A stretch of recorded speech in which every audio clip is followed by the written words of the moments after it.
ভাবছো কি চারদিকটা ওলটপালট কেন?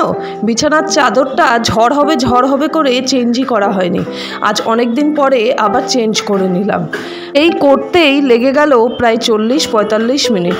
ততক্ষণে গিয়ে দুধ জাল বসিয়ে আজ ভাবছি করব কাঁচা আম দিয়ে মুগ ডাল। হ্যাঁ, রেসিপি দেওয়া আছে, তার সাথে মাছের ঝোল গাজর আলু দিয়ে, দুটো রেসিপিই দেওয়া আছে। চলো খাওয়া দাওয়া করে সব রকম কাজকর্ম কমপ্লিট করে চললাম যে যার কাজের উদ্দেশ্যে। রাস্তা চারদিকের পরিবেশ কি ভালো লাগছে না? মনে হয় আবার বৃষ্টি হবে। সব সময় মেঘলা মেঘলা থাকছে, মাঝে মাঝে একটু রোদ উঠছে।